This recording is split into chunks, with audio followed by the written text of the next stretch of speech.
Thanks for joining me for episode 54 of Soapbox Daily. Hey, I'm your host, Matt Morgan, and I'm just letting you know today I'm feeling a little under the weather. So today's topic for today's show is going to be 10 tips for maintaining a healthy lifestyle. Now, I know you're probably saying, well, Matt Morgan, you're not feeling well, you're sick. How are these tips going to help? Well, I survived through COVID and very minimal. I think what I have now is just a common cold. But it got me thinking, hey, what would be stuff that would help people stay healthy? So we're going to talk about that today. Also, how is your integrity today? How's your integrity been all week? Are you being the change the world needs? Onwards and upwards, set the example. Be the best you can be. Make the positive change the world needs. And also, please check out getoffmysoapbox.com for more information on all our shows and also an FAQ section to answer any questions you may have, as well as contact information. So let's get into today's show. 10 tips for maintaining a healthy life. So during this time, some people are still working from home,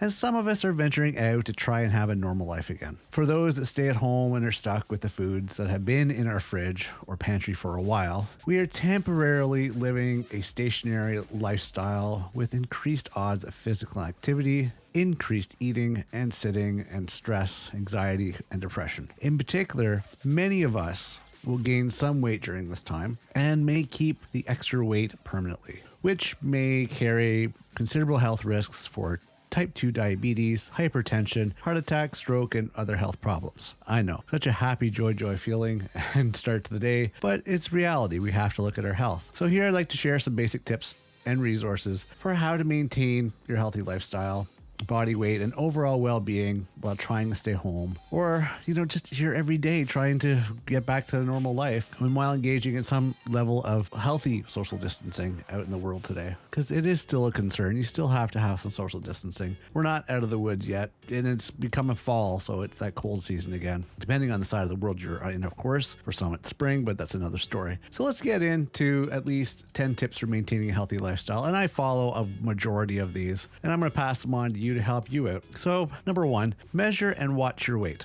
Just keep track of your body weight on, if not a daily, at least a weekly basis, to help you see if you're gaining or losing based on, of course, your activities and your diet and what you've been eating. Number 2, limit unhealthy foods and eat healthy meals. And I know that's not exactly easy these days. I know it's not cheap because a healthy food usually costs more, but at least try to do what you can to minimize the junk food or preserved food.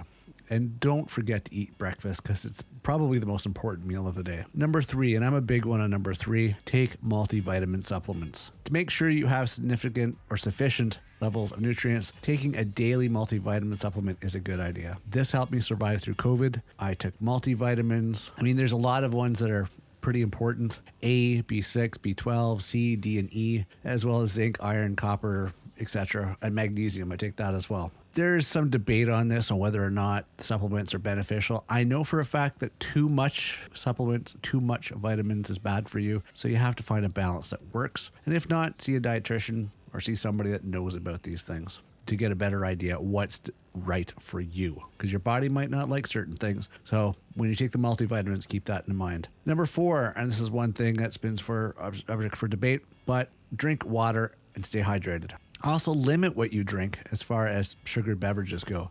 Keep in mind, also alcohol has sugar in it as well, so you might want to keep that in mind. But keeping hydrated and drinking water is important. Not necessarily the 8 glasses a day, but you should at least have a steady amount of water to keep yourself hydrated. And you can tell that usually by, of course, the color of, I'm going to be a little bold here, but the color of your pee. If it's more on the yellow side, you're not drinking enough water. So that's a little tip right there. Number 5, exercise regularly and be physically active. Now, this doesn't mean run a marathon, but other than just getting up, sitting, try going for a little walk. Try doing some stretching. Try doing some sit-ups. Something at least is better than nothing. Doesn't have to be extreme, but at least something is important. It goes hand in hand with number 6, reduce sitting and screen time.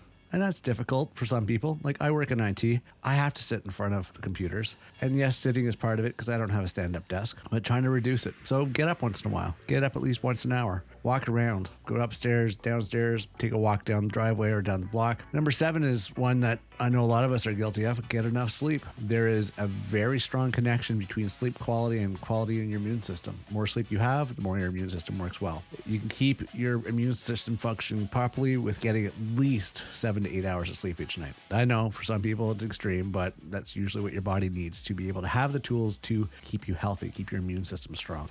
Number 8, go easy on alcohol and stay sober. And this, I know a lot of people like some people like their alcohol. Some people like to smoke cigarettes. Some people like to have a way too many.